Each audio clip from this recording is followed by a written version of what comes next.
Hello everyone. आज हम करेंगे क्लास 8th एसएसटी हिस्ट्री में चैप्टर नंबर 4 जिसका नाम है छत्रपति शिवाजी एवं पेशवा। तो हमने अभी तक पिछले चैप्टरों में क्या सीखा है कि मुगलों के खिलाफ किस किस ने लड़ाई लड़ी थी। हेमचंद्र, विक्रमादित्य, महाराणा प्रताप, दुर्गावती और भी काफी सारे योद्धा थे जिन्होंने विदेशी आक्रमणकारियों के साथ युद्ध किया था और उन्हीं में अब है छत्रपति शिवाजी। तो आज हम अपने इस अध्याय में इन्हीं के बारे में जानेंगे। ये है छत्रपति शिवाजी की पिक्चर यानी कि मूर्ति, तस्वीर। और हमारी भूमिका भी यहीं से स्टार्ट होती है कि विनी जो है विशाल मूर्ति को देखकर अपने पिता से पूछा उसने कि यह मूर्ति किसकी है। तो उन्होंने बताया कि यह हमारे महान योद्धा और पूर्वज हैं जिन्होंने अपने प्राणों की परवाह न करते हुए विदेशी आक्रमणकारियों के अत्याचारों से हमें बचाया और अपना जीवन बलिदान कर दिया। इसलिए हमें इनको हमेशा याद रखना चाहिए। यहाँ से हमारा चैप्टर स्टार्ट होता है कि 17वीं शताब्दी में दक्षिण भारत में मराठों ने शिवाजी के नेतृत्व में शक्तिशाली मराठा राज्य की स्थापना की। छत्रपति शिवाजी महाराज गुलामी की जंजीर यानी कि बेड़ियों को तोड़ने वाले, मुगल शासन की जड़ों को हिलाने वाले यानी कि उनको डराने वाले, भारत को विदेशी एवं आतताई सत्ता से यानी कि कष्टकारी सत्ता से मुक्ति कराने वाले, व जन जन में स्वराज्य यानी कि अपना राज्य की भावना जगाने वाले कुशल प्रशासक, दृढ़ निश्चयी व योग्य रणनीतिकार थे। उन्होंने वर्षों तक औरंगजेब के साथ संघर्ष किया और अपने अदम्य यानी कि बहुत ज्यादा साहस व पराक्रम के बल पर हिंदवी स्वराज्य की स्थापना की। कौन से? हिंदवी स्वराज्य की। ये छोटे छोटे क्वेश्चन है जो मैं बीच में रिपीट करती जाऊंगी, अंडरलाइन कर लेना पेंसिल से। शिवाजी ने अपनी अनुशासित सेना एवं सुसंगठित प्रशासनिक इकाइयों की सहायता से एक योग्य एवं प्रगतिशील प्रशासन प्रदान किया। उन्होंने छापामार युद्ध की नई शैली विकसित की। कौन सी शैली विकसित की थी? छापामार युद्ध की।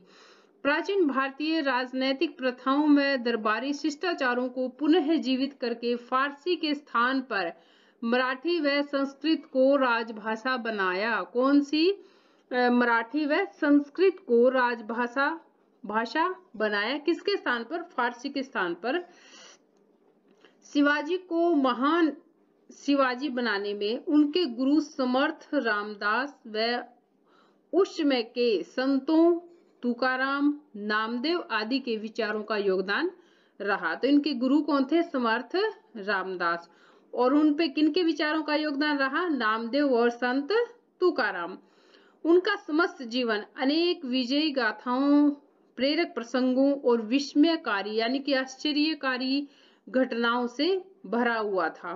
इनका आरंभिक जीवन यानी कि जीवन की स्टार्टिंग। शिवाजी का जन्म 19 फरवरी 1630 ईस्वी को कहाँ हुआ था? पूना के प्रसिद्ध शिवनेरी किले में। और किले की जो अधिष्ठात्री देवी यानी कि जिनकी वो देवी जिसकी पूजा इनका परिवार करता था, तो उसी के नाम पर इनका नाम रखा गया शिवा। इनके पिताजी का नाम शाहजी भोंसले जो एक मराठा सरदार थे और अहमदनगर के निजाम शाही राज्य में एक प्रतिष्ठित पद पर यानी कि एक बड़े पद पर थे। इनकी माता का नाम जीजाबाई था। तो शिवाजी का बचपन जो है माता जीजाबाई के मार्गदर्शन में बीता और इसलिए उनके चरित्र पर यानी कि उनके जीवन पर उसका गहरा प्रभाव दिखाई देता है।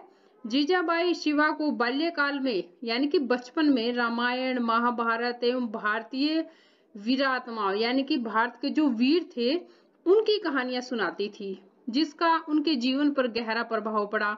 उन्होंने शिवाजी में धर्म, संस्कृति एवं राजनीति की शिक्षा भी प्रदान की। तो ये धर्म, संस्कृति, राजनीति की शिक्षा कहाँ से मिली उन्हें? अपनी माता जीजाबाई से।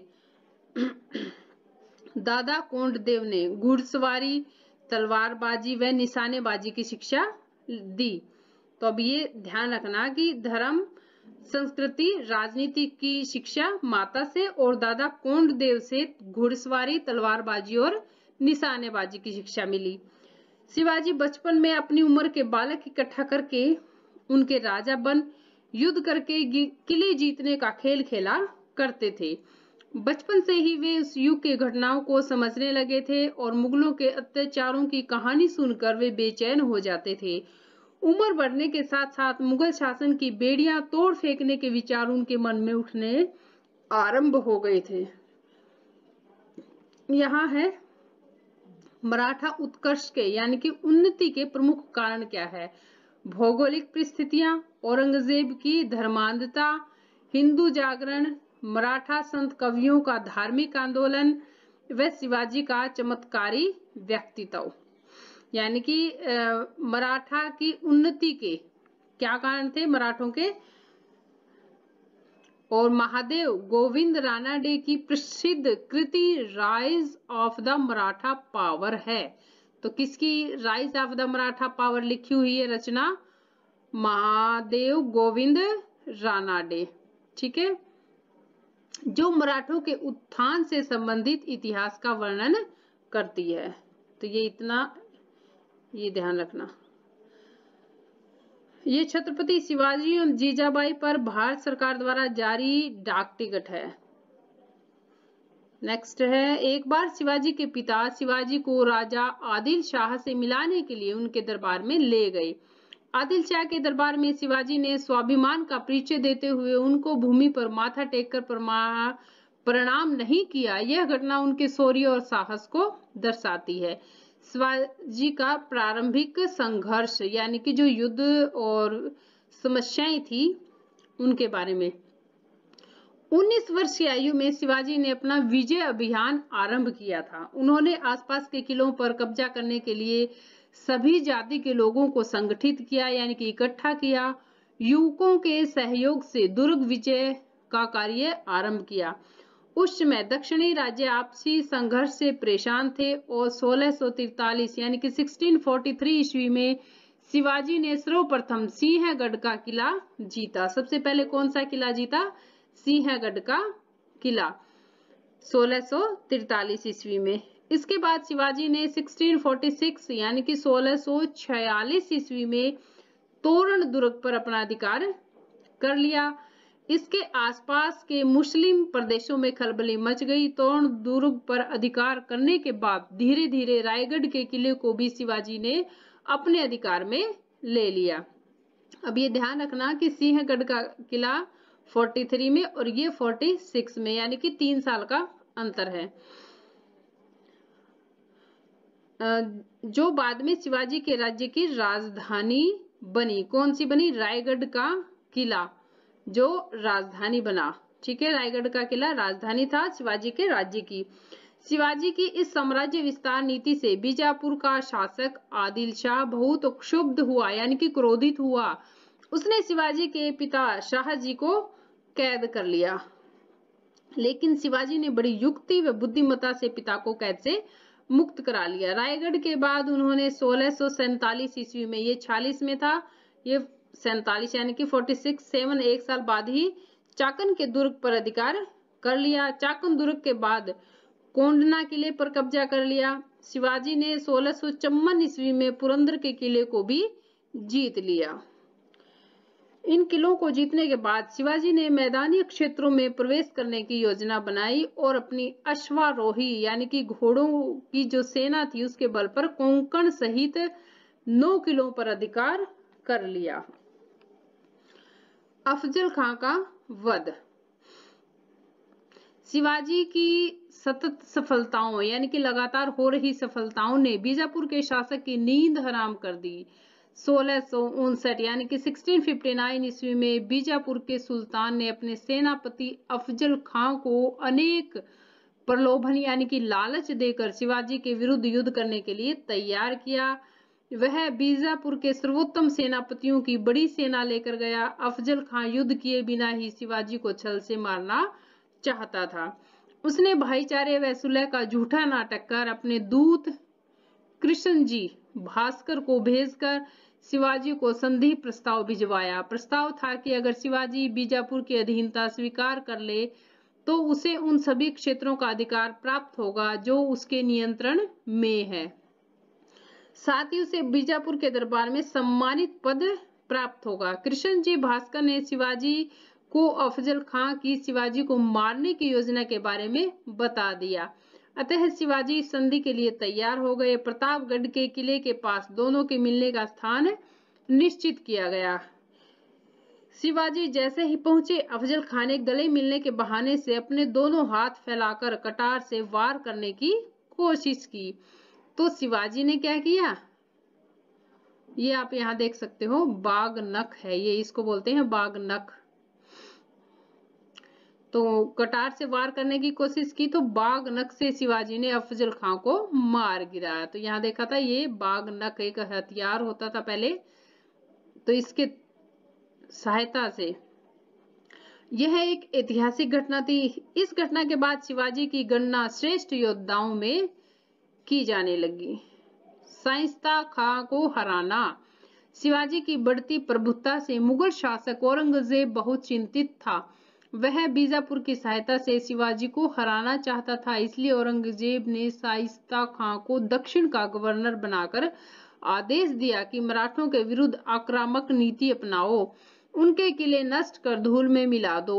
शाइस्ता खां ने पूना के पूर्वी क्षेत्र में आक्रमण कर शिवाजी के किले जीतने प्रारंभ किए। शिवाजी ने 15 अप्रैल 1663 ईस्वी को पूना के किले पर आक्रमण किया। शाइस्ता खां ने खिड़की से भागकर जान बचाई, परंतु उसका पुत्र फतेह खां मारा गया।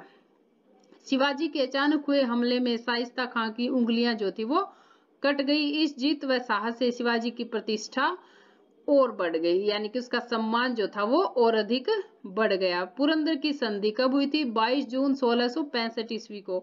1664 ईस्वी में औरंगजेब ने अपने राज्य के योग्य व अनुभव मिर्जा राजा जयसिंह को शिवाजी के विरुद्ध अभियान के लिए नियुक्त किया। मिर्जा राजा जयसिंह महान सेनानायक के साथ साथ कूटनीतिज्ञ भी था। उसने बीजापुर के सुल्तान, यूरोपीय शक्तियों और छोटे छोटे सामंतों का सहयोग लेकर पुरंदर पर आक्रमण कर दिया। मिर्जा राजा जयसिंह ने बड़ी चतुराई से पुरंदर के किले को घेर डाला। जब किले को बचाने में शिवाजी की कोई युक्ति काम नहीं आई तो शिवाजी ने मिर्जा राजा जयसिंह साथ वार्ता यानी कि बातचीत आरंभ कर दी। शिवाजी व जयसिंह में संधि वार्ता हुई। तो संधि की शर्तें क्या थी कि शिवाजी अपने 35 किलों में से 23 किले मुगलों को दे देंगे जो उसने जीते थे। शिवाजी दक्षिण भारत में मुगलों की तरफ से युद्ध में भाग लेंगे तथा उनके प्रति वफादार रहेंगे। शिवाजी के पुत्र संभाजी को मुगल दरबार में 5000 का मनसब दिया जाएगा। जयसिंह के आग्रह पर पुरंदर की संधि के तहत शिवाजी ने 12 मई 1666 ईस्वी औरंगजेब से मिलने आगरा पहुंचे। शिवाजी को औरंगजेब के दरबार में जैसे सम्मान व व्यवहार की अपेक्षा थी कि उसको बहुत सम्मान मिलेगा, और उसके विपरीत व्यवहार देखकर शिवाजी ने औरंगजेब को विश्वासघाती कह दिया कि भाई संधि वार्ता हुई थी और संधि के अनुसार उसने शर्तें भी मान ली थी तो उसका सम्मान होना चाहिए था। उसके विपरीत व्यवहार जब हुआ तो औरंगजेब ने कहा कि वह तो विश्वासघाती है, और इसी से नाराज होकर औरंगजेब ने शिवाजी को नजरबंद कर लिया। अपने बेजोड़ साहस व युक्ति के साथ और मदारी मेहतर के सहयोग से वे वहां से निकल गए और बनारस, प्रयाग, पुरी होते हुए रायगढ़ पहुंचे। इससे मराठों का नवजीवन मिल गया। जयसिंह को शिवाजी का पत्र। इस पत्र को पढ़ने से ज्ञात होता है कि शिवाजी के स्वराज्य के अंतर्गत संपूर्ण भारत की कल्पना जयसिंह को अपनी ओर मिलाने की उत्कृष्ट इच्छा तथा हिंदुत्व की भावना के दर्शन होते हैं। इस पत्र में शिवाजी द्वारा जयसिंह के हृदय में हिंदुत्व के भाव जागृत कर औरंगजेब के विरुद्ध संघर्ष का आह्वान किया है।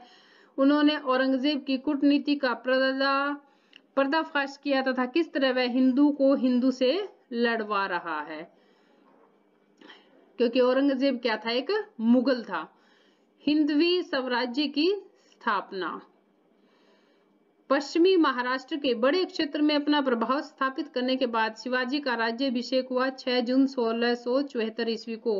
हिंदू रीति रिवाजों से किया गया। उन्होंने छत्रपति की उपाधि धारण की। इस समारोह में कई विद्वानों, विभिन्न राज्यों के दूतों व विदेशी व्यक्तियों को भी आमंत्रित किया गया। शिवाजी का राज्याभिषेक यानी कि उन्हें राजा बनाया गया और हिंदवी स्वराज्य की स्थापना 17वीं शताब्दी के भारतीय इतिहास की अभूतपूर्व यानी कि जो पहले ऐसी घटना नहीं हुई थी और सर्वाधिक प्रभावी घटना थी। इससे एक स्वतंत्र वैधानिक मराठा राज्य का उदय हुआ।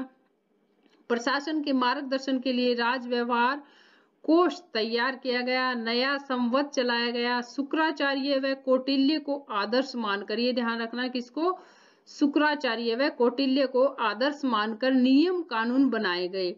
सोने और तांबे की मुद्राएं जारी की गई जिन पर श्री शिव छत्रपति, ये दोनों ही इंपॉर्टेंट हैं।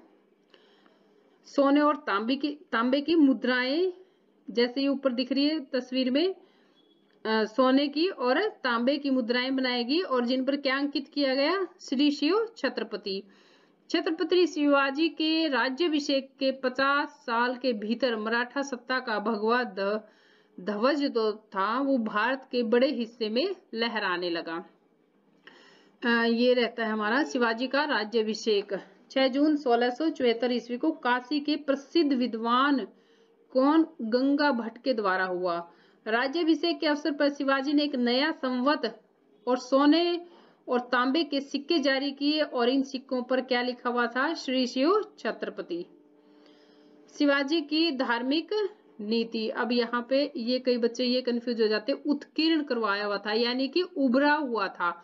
श्री शिव छत्रपति, इसमें हाथ लगाएंगे तो उभरी हुई जो कलाकृति होती है वो थी, ये उभरा हुआ था। ये धार्मिक नीति कैसी थी, शिवाजी एक धार्मिक सहिष्णु समर्पित हिंदू थे। उनके साम्राज्य में समानता, स्वतंत्रता व भ्रातृत्व यानी कि भाईचारे की भावना थी। वे सभी धर्मों का सम्मान करते थे, बलपूर्वक धर्मांतरण के विरुद्ध थे। शिवाजी ने कई मस्जिदों के लिए अनुदान दिया था।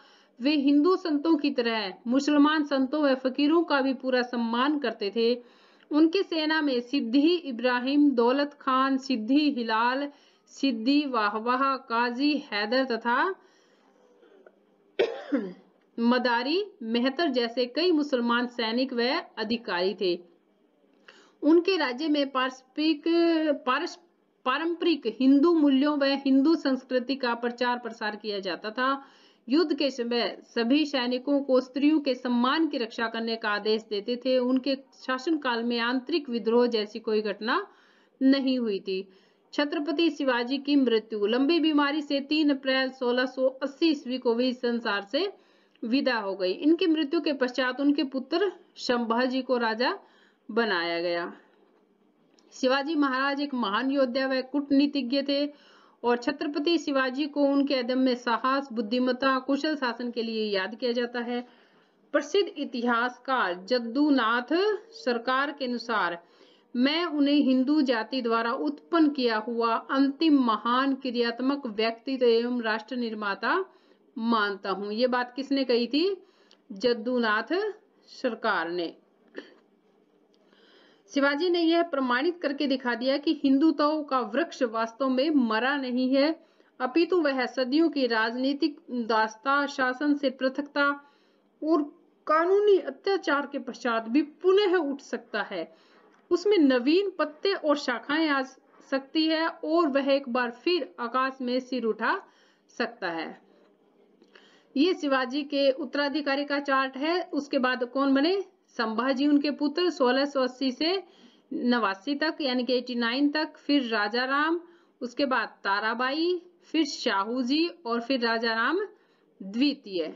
ये कई होते, ये राजा राम प्रथम भी कह सकते हैं हम इसको, कि जब एक ही नाम 2 बार एक ही पीढ़ी में 2 बार या 3 बार रखते हैं तब उन्हें हम इस नाम से पुकारते हैं कि राजा राम प्रथम, द्वितीय। यदि मान लिया इन्होंने अपने बच्चे का नाम भी राजा राम रख दिया तो वो राजा राम तृतीय कहलाता है, पहले ऐसे रख देते थे। पेशवा के अधीन मराठा राज्य, पेशवा मराठा राज्य में प्रधानमंत्री का पद होता था।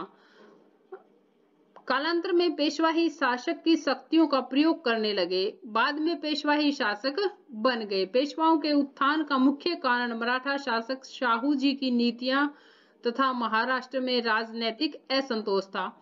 इनका उत्थान न तो आकस्मिक और न ही अभूतपूर्व है। उन्होंने धीरे धीरे साधारण स्थिति से राज्य के प्रमुख और फिर पूर्ण आधिपत्य प्राप्त किया। इसने इस पद को अपने परिवार में वंशानुगत बनाकर अपने अन्य साथियों को तथा बाद में स्वयं राजा की शक्ति को निःशक्त कर दिया। आरंभ में इसका लक्ष्य शासक के प्रतिनिधि को हटाकर राज्य में सर्वोच्च स्थिति प्राप्त करना था। एक सर्वोच्च स्थिति प्राप्त करने के पश्चात राजा को भी अपना स्थान इन्हें समर्पित करना पड़ा। यानी कि पेशवा जो था वो धीरे धीरे बहुत ज्यादा शक्तिशाली होता गया। सारी शक्तियां जब उसके हाथ में थी तो राजा को भी मजबूरी में उसके प्रति ही समर्पित होना पड़ता था। उसके बाद है बालाजी विश्वनाथ 1713 से 20 ईस्वी तक। बालाजी विश्वनाथ मराठा शासक शाहू महाराज का पूर्ण विश्वास पात्र था। सेनाकर्ता अर्थात सेना के प्रबंध के पद पर नियुक्त हुआ। बालाजी विश्वनाथ के चरित्र, स्वामी भक्ति और योग्यता से शाहू महाराज प्रभावित थे। इसमें दिल्ली में नया मुगल शासक नियुक्त करने के लिए मुगल दरबारियों में कूटनीतिक संघर्ष चल रहा था। बालाजी विश्वनाथ को 1719 ईस्वी में मुगल दरबारी सैयद बंधुओं की सहायता के लिए दिल्ली से निमंत्रण आया।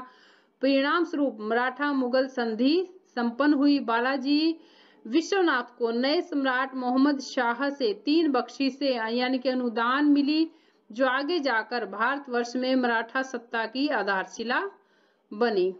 सर रिचर्ड टेम्पल ने बालाजी विश्वनाथ के चरित्र और सफलताओं का वर्णन करते हुए कहा है कि वह एक शांत, दूरदर्शी, शासन के गुणों से संपन्न, उच्च अभिलाषी और विचारशील, आसुरी शक्ति को चरित्र बल से जीतने वाला, यानी कि बुरे लोगों को भी अपनी चरित्र और शक्ति से जीतने वाला था।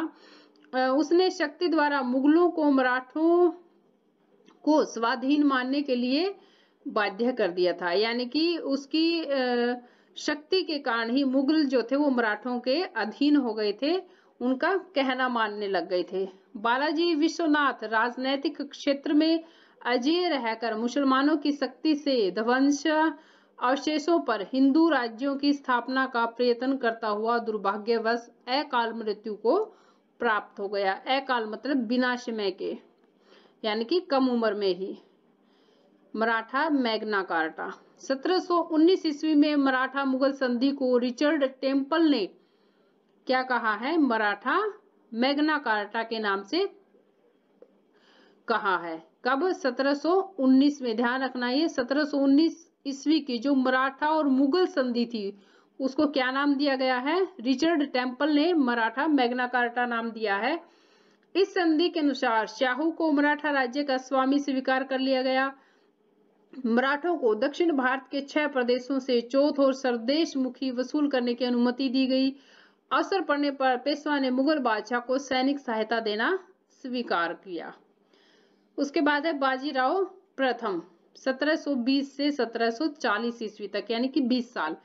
बाजीराव विश्वनाथ की मृत्यु के पश्चात उसका जो ज्येष्ठ यानी कि बड़ा पुत्र बाजीराव था वो पेशवा बना। छोटी आयु होने पर भी बाजीराव जो था वो तीव्र बुद्धि, बलवान शरीर का था। वह राजनीतिक और शासन कार्य में दक्ष यानी कि कुशल था।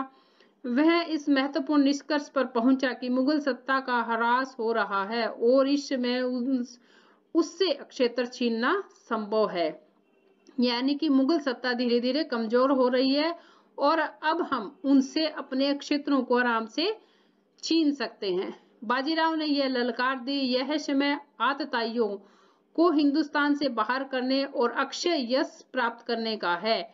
यानी कि जो हमें सताते हैं, ऐसे लोगों को परेशान करते हैं, ऐसे लोगों को हिंदुस्तान से बाहर करने का समय है। आओ हम उस मृत प्राय वृक्ष यानी कि मुगल राज्य की जड़ों, जो कि अब बहुत कमजोर हो चुका है, मौत के नजदीक जा पहुंचा है, मुगल राज्य कमजोर हो गया है, उस पर कुठाराघात करें और जिससे उसकी शाखाएं स्वयं ही गिर जाएं, यानी कि वो धीरे धीरे अपने आप ही नष्ट हो जाए। यदि हम अपने संघर्ष को हिंदुस्तान यानी कि उत्तर भारत की ओर अग्रसर करें तो मराठा ध्वज कृष्णा से अटक तक फहराएगा। कहां से कहां तक? कृष्णा से अटक तक। बाजीराव प्रथम को लड़ाकू पेशवा के रूप में स्मरण किया जाता है, यानी कि याद किया जाता है। वह शिवाजी के बाद गुरिल्ला युद्ध का सबसे बड़ा प्रतिपादक था, यानी कि जानने वाला था। बाजीराव की ललकार, ये यही बातें हैं कि हम मुगलों की मृत प्राय वृक्ष है वो एक, यानी कि उसकी शाखाएं जो है बहुत कमजोर हो गई है, और यदि हम सब मिलकर उस पर आक्रमण करेंगे तो हम हिंदुस्तान को फिर से आजाद करा लेंगे। कहां से? कृष्णा नदी से अटक तक हमारा जो मराठों का ही ध्वज है वो फहराएगा। मस्तानी 1728 ईस्वी में बुंदेलखंड नरेश छत्रसाल ने मुगलों के विरुद्ध बाजीराव से सैनिक सहायता मांगी। सैनिक सहायता से लाभान्वित होकर 1728 ईस्वी में छत्रसाल ने पेशवा के सम्मान में एक दरबार का आयोजन किया। उसने पेशवा को कई जागीरें तथा एक मुस्लिम नर्तकी मस्तानी भेंट की। तो ये ध्यान रखना, मस्तानी कौन थी? एक मुस्लिम नर्तकी थी, नृत्य करने वाली, नाचने वाली। बाजीराव प्रथम ने हिंदू पातशाही का आदर्श रखा। बाजीराव ने राज्य की सेना को पुनः संगठित किया। 1731 ईस्वी में बहुत से प्रदेशों मराठों का चौथोर सरदेश मुखी का अधिकार सर्वमान्य हो गया। बुंदेलखंड को 1737 ईस्वी में विजय किया, दिल्ली की ओर कूच किया फिर, और दक्कन से निजाम उल मुल्क मुगल सम्राट की सहायता के लिए आगे बढ़ा, किंतु भोपाल के निकट उसे पराजय का मुंह, यानी कि हार का मुंह देखना पड़ा। उसने औपचारिक रूप से मालवा और गुजरात मराठों को देने पड़े। प्रसिद्ध इतिहास का डॉक्टर डीघे के मतानुसार भोपाल विजय मराठों की सफलता अभियान का सर्वोच्च समय था। मुसलमानों की संयुक्त सेना को भोपाल में हराकर पेशवाओं ने मराठों की सैन्य शक्ति को सारे भारतवर्ष में श्रेष्ठ सिद्ध कर दिया।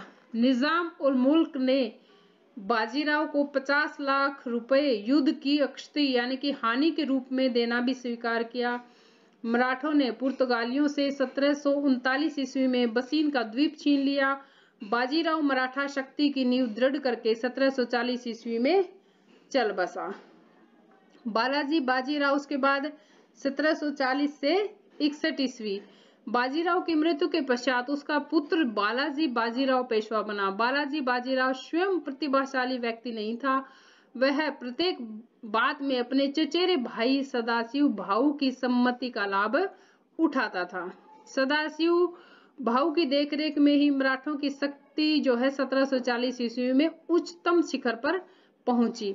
रघुजी भोंसले ने कई बार मध्य भारत में मुगलों को रोंद डाला और बंगाल पर चढ़ाइयां की। 1750 ईस्वी में रघुजी भोंसले की मध्यस्थता में राजाराम द्वितीय तथा बालाजी बाजीराव के मध्य संगोला की संधि हुई। इस संधि के अनुसार मराठा छत्रपति केवल नाम मात्र के राजा रह गए। मराठा संगठन का वास्तविक नेता पेशवा को बना दिया गया। अब मराठा राजनीति का केंद्र जो था वो पूना हो गया था, और 1751 में उसने बंगाल के शासक अलीवर्दी खान को उड़ीसा का प्रदेश मराठों को देने के लिए विवश किया, और बंगाल और बिहार के प्रदेशों की चौथ भी, यानी कि जो चौथ ये कर होता है, चौथ कर भी मराठों को देने के लिए बाध्य किया। 1752 ईस्वी और 56 में मराठों को मुगल साम्राज्य से उत्तर भारत के राजस्व से चौथ कर लेने का आश्वासन प्राप्त हुआ, और 1758 ईस्वी में मराठों ने पंजाब पर अधिकार किया और अटक के किले पर मराठों का ध्वज फहराया। इसके साथ ही ये है उत्तरवर्ती पेशवा काल, माधवराव नारायण राव, ये सन है कब से कब तक रहे ये, फिर बाजीराव द्वितीय, और ये इंपॉर्टेंट है, पानीपत का तीसरा युद्ध कब हुआ था? 14 जनवरी 1761 को सदाशिव राव भाऊ और अहमद शाह अब्दाली के बीच। पानीपत का तीसरा युद्ध सदाशिव राव भाऊ और अहमद शाह अब्दाली के बीच में हुआ था, और इसमें मराठों की हार हुई थी, यानी कि सदाशिव राव भाऊ की हार हुई थी। इस युद्ध में विश्वास राव, सदाशिव राव भाऊ, जसवंत राव, तंकोजी सिंधिया जैसे सरदार और लगभग 28,000 सैनिक काम आए, यानी कि वो मारे गए। मराठा इतिहासकार कौन थे? काशीराज पंडित, ये मराठा इतिहासकार थे। इनके अनुसार पानीपत का तीसरा युद्ध मराठों के लिए प्रलयकारी यानी कि विनाशकारी सिद्ध हुआ। हाँ जी, अहमद शाह अब्दाली ने मराठों की इस चुनौती को स्वीकार किया। रोहिल्ला सरदार नजीबुद्दौला तथा अवध के राजा शुजाउद्दौला ने अहमद शाह अब्दाली का साथ दिया, क्योंकि दोनों ही मराठा सरदारों के हाथों हार चुके थे। प्रसिद्ध इतिहासकार सिडनी ओवन के अनुसार, ये ध्यान रखना, सिडनी ओवल के अनुसार अहमद शाह अब्दाली एक कट्टर मुस्लिम होने के कारण मराठों के अपने सहधर्मियों के विरुद्ध अभियानों का विरोधी था, अतः उसने युद्ध का निश्चय किया। अतः दोनों सेनाओं के बीच 1761 ईस्वी में पानीपत में युद्ध हुआ, जो हमने अभी पढ़ा था। तीसरा युद्ध मराठों तथा बालाजी बाजीराव के लिए यह युद्ध निर्णायक सिद्ध हुआ।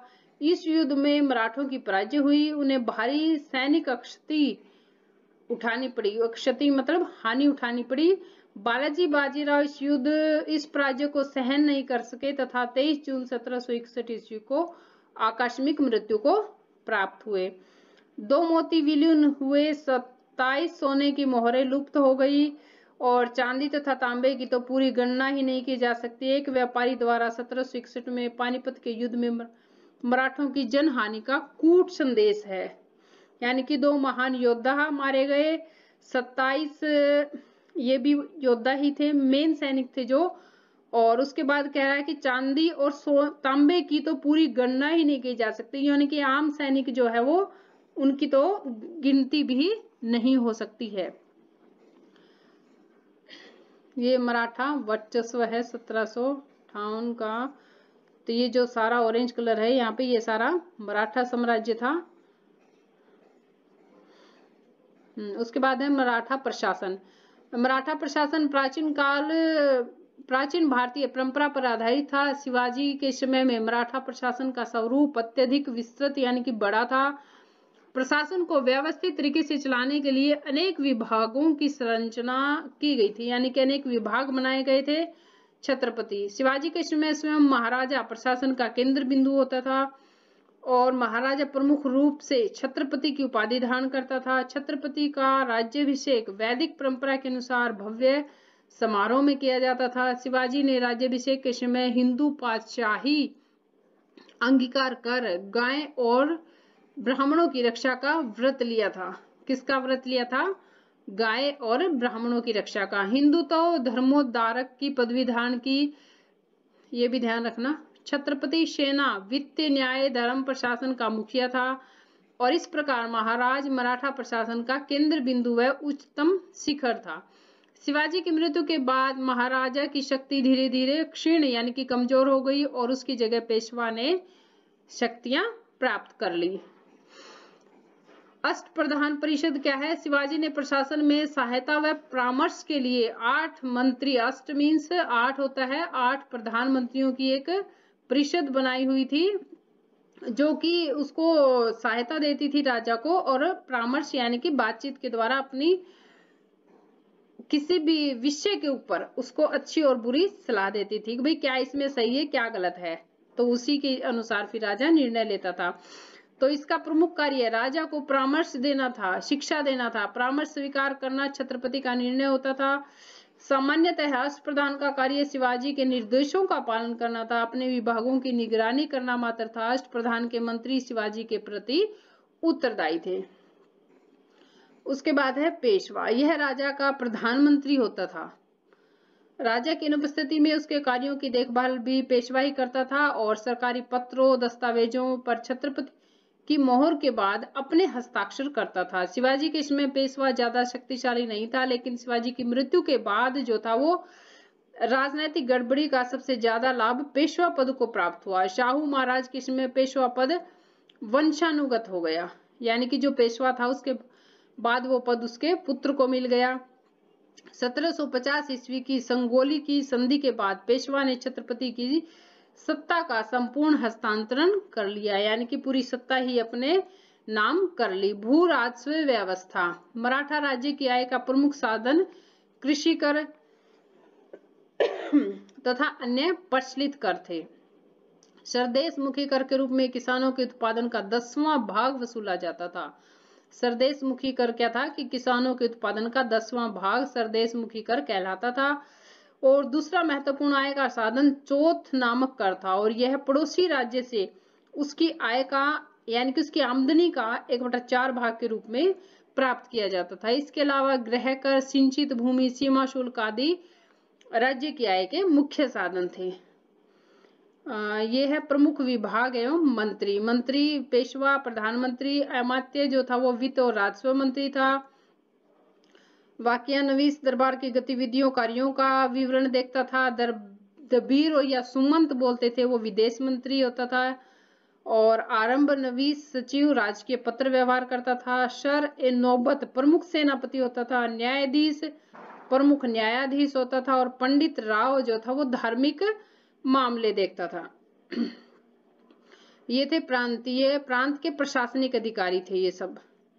प्रांत सरसूबा, वायसराय प्रतिनिधि, सरे कारकून, देशाधिकारी, सर सूबेदार, महौल परगना सर हवलदार होता था। तरफ मोजे हवलदार होते थे। गांव में पटेल या पाटिल अधिकारी होते थे। उसके बाद है सेना व्यवस्था। शिवाजी के समय मराठों के पास एक अत्यंत शक्तिशाली सेना थी जिसका वेतन सीधा शाही खजाने से दिया जाता था। शिवाजी कभी भी सामंतों की सेना पर निर्भर नहीं रहे। इस समय मराठा सेना में पदाती यानी कि पैदल घुड़सवार प्रमुख थे। घुड़सवारों को बारगीर, सिलेदार, पागा आदि प्रमुख श्रेणियों में यानी कि टुकड़ियों में बांटा जाता था। सेना नियमित तथा हथियारों से सुसज्जित होती थी यानी कि सजी हुई होती थी। संपूर्ण सेना सर ए नौबत नामक अधिकारी के अधीन आती थी। शिवाजी ने अपनी सेना में सभी धर्मों और जातियों के सैनिकों को शामिल किया हुआ था। उसने कोलाबा में एक जहाजी बेड़े का भी निर्माण करवाया था। कहाँ? कोलाबा में। पेशवाओं के अधीन केंद्रीय सेना का स्वरूप सामंत शाही हो गया था यानी कि शिवाजी के बाद उन्होंने सेना को नकद वेतन के बदले बड़ी बड़ी जागीरें बांटना आरंभ कर दिया। पेशवाओं ने तोपखाना बनाने के लिए पुणे तथा जुन्नर में अपने कारखाने स्थापित किए। ये प्रवृत्ति राज्य विघटन है। पेशवा पूना, सिंधिया, ग्वालियर, होलकर, इंदौर। ठीक है। उसके बाद है न्याय प्रणाली की। मराठा राज्य में न्याय प्राचीन परंपराओं के अनुसार ही किया जाता था। न्याय का सर्वोच्च मुखिया जो था वो छत्रपति अथवा पेशवा होता था। वह न्यायाधीश एवं पंडित राव यानी कि जो धार्मिक मामले देखता था पंडित राव उसकी सहायता से निर्णय देता था। शिवाजी का न्यायालय धर्म सभा या हजूर हाजिर मजलिस कहा जाता था। क्या कहा जाता था? शिवाजी का न्यायालय धर्म सभा या फिर हुजूर हाजिर मजलिस। गांव में पटेल, जिले में मामलतदार, सूबे में सर सूबेदार न्याय का कार्य करते थे। गांव के झगड़ों का फैसला पंचायत ही करती थी। मराठों की न्याय प्रणाली काफी कठोर व सुधारात्मक थी। और उसके बाद इस प्रकार हम देखते हैं कि दक्षिण भारत में शिवाजी के नेतृत्व में मराठों ने शक्तिशाली राज्य का संगठन किया। पेशवाओं ने शिवाजी की क्षेत्र विस्तार की नीति को और अधिक फैलाया। संपूर्ण भारत में मराठों का भगवा झंडा लहराने लगा। ये ध्यान रखना कि कौन सा झंडा था इनका? भगवा, मराठों का।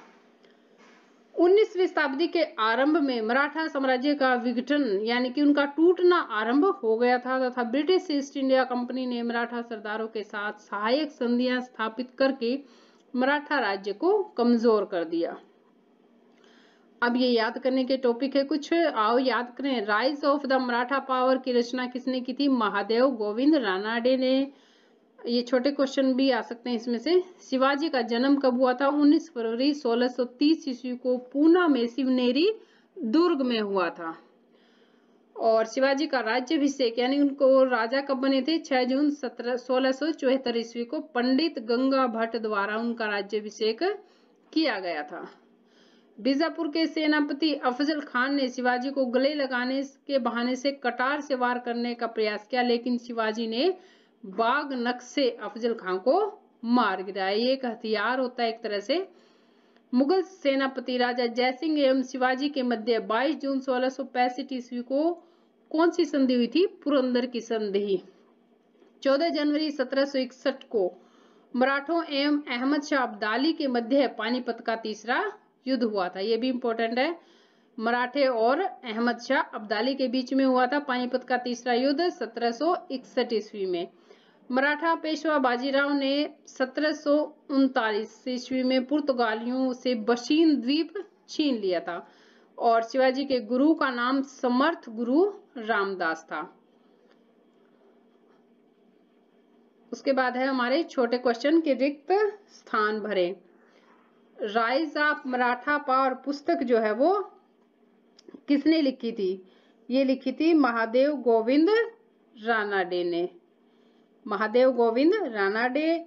और पुरंदर की संधि के समय विदेशी इतिहासकार कौन उपस्थित था? बर्नियर। शिवाजी की माता का नाम क्या था? जीजाबाई। और मुगल मराठा संधि को मराठा मैग्ना कार्टा कहा जाता है। राज्याभिषेक के अवसर पर शिवाजी ने छत्रपति उपाधि जो है वो धारण की थी। नेक्स्ट है उचित मिलान करें। शिवाजी का राज्याभिषेक कब हुआ था? 6 जून 1674 ईस्वी में। बाजीराव प्रथम कौन थे? ये महान मराठा योद्धा। पानीपत का तीसरा युद्ध सदाशिव राव बहाऊ, हमने ऊपर पढ़ा था ना। और सुमंत कौन थे? विदेश मंत्री को बोलते हैं सुमंत। शिवाजी का पिता शाहजी भोंसले। ठीक है। और आइए विचार करें छत्रपति शिवाजी महाराज का जीवन परिचय। तो ये हम यहां से करेंगे।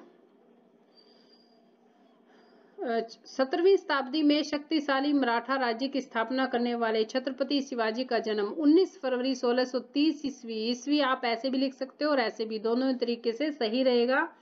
पूना के प्रसिद्ध शिवनेरी किले में हुआ था। इनका नाम किले की अधिष्ठात्री देवी के नाम पर शिवा रखा गया था और इनके पिता का नाम शाहजी भोंसले और माता का नाम जीजाबाई था। धर्म, संस्कृति और राजनीति का ज्ञान माता से प्राप्त किया और दादा कोंड देव से घुड़सवारी, तलवारबाजी व निशानेबाजी की शिक्षा ली। शिवाजी ने 19 वर्ष की आयु में ही अपना पहला विजय अभियान आरंभ किया था। इन्होंने छत्रपति की उपाधि धारण की और हिंदवी स्वराज्य की स्थापना की। लंबी बीमारी के कारण 3 अप्रैल 1680 ईस्वी को इस संसार से विदा हो गए।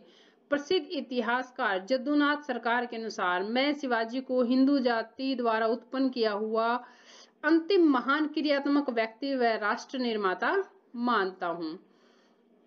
अब नेक्स्ट क्वेश्चन है हमारा,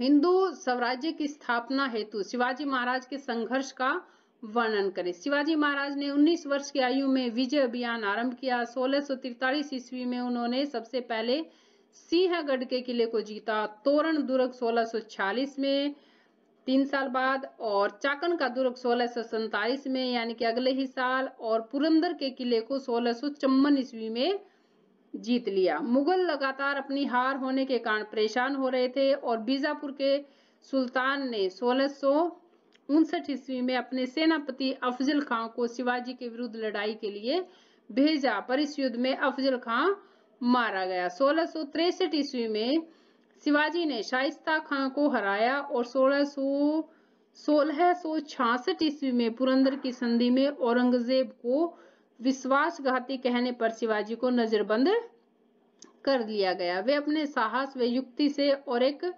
मदारी मेहतर के सहयोग से वहां से भाग निकलने में सफल हुए और काशी के प्रसिद्ध विद्वान गंगा भट्ट द्वारा 1674 ईस्वी में उनका राज्याभिषेक हुआ। उन्होंने छत्रपति की उपाधि धारण की और उन्होंने रायगढ़ को अपनी राजधानी बनाया।